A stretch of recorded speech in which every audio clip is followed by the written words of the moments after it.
রাধে রাধে। জয় শ্রীকৃষ্ণ। জয় মা দুর্গা। নমস্কার বন্ধুরা। 1432 বঙ্গাব্দের চৌঠা আশ্বিন রবিবার অমাবস্যার দিন আমরা আরো একটি মহালয়ার সাক্ষী হতে চলেছি। মহালয়া কি, এর অর্থ তাৎপর্য কি, কেন পালন করা হয়, করণীয় কাজ ও সম্পূর্ণ তথ্য জানতে আমাদের প্রোগ্রেসিভ কালচারের নতুন একটি ভিডিওতে আপনাদের সকলকে স্বাগত। আজকের ভিডিওতে আমরা মহালয়া সম্পর্কিত সমস্ত তথ্য ও এর সাথে কি পৌরাণিক যোগ আছে তা বিস্তারিতভাবে জানব। তাই আজকের আলোচনা খুবই তাৎপর্যপূর্ণ হতে চলেছে।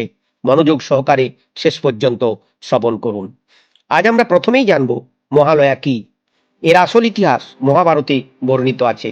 দাতা কর্ণ যখন মৃত্যুর পর স্বর্গে উপস্থিত হলেন, তখন সেখানে তাকে খাদ্য হিসাবে দেয়া হয় স্বর্ণ ও রত্ন। এই ঘটনায় দাতা কর্ণ বিস্মিত হলেন। তখন মহারাজ ইন্দ্র তাকে জানালেন, সারা জীবন ধরে কর্ণ যে দান ধ্যান করেছেন তা স্বর্ণ ও রত্ন, এমনকি পূর্বপুরুষদের জন্যও তিনি সামান্য অন্ন জল দান করেননি। তাই স্বর্গে খাদ্য হিসাবে স্বর্ণই দেয়া হয়েছে। দেবরাজের কথা শুনে কর্ণ দারুণভাবে লজ্জিত হলেন।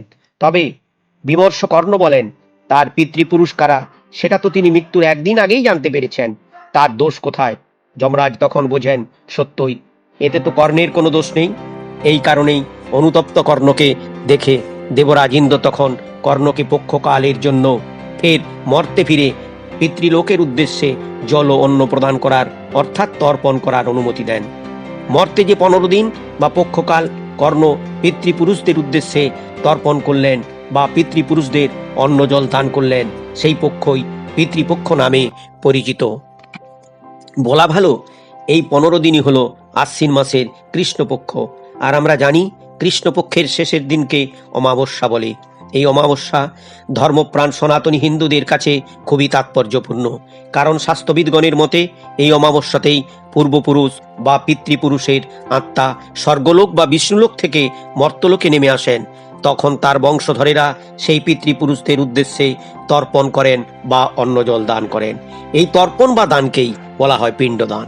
পিতৃলোকের সকল বিধেয়ী আত্মা এই অমাবস্যা তিথিতে জল ও অন্ন লাভের আশায় স্বর্গলোক থেকে মর্তলোকে নেমে আসে বলে পিতৃপুরুষদের আত্মাদের এই বিশাল সমাবেশকে বলা হয় মহালয়।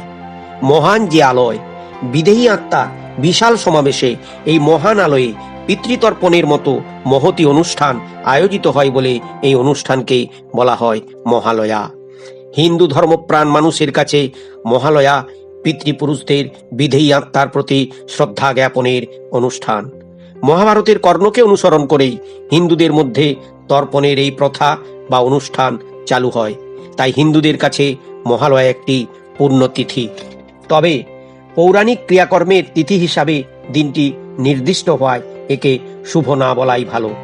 আবার মহালয়া নিয়ে সর্বজনচর্চিত, সর্বজনবিদিত ও অবশ্যই সর্বজনগ্রাহ্য একটি মত হল, মহালয়া মানে পিতৃপক্ষের শেষ ও মাতৃপক্ষের শুরু।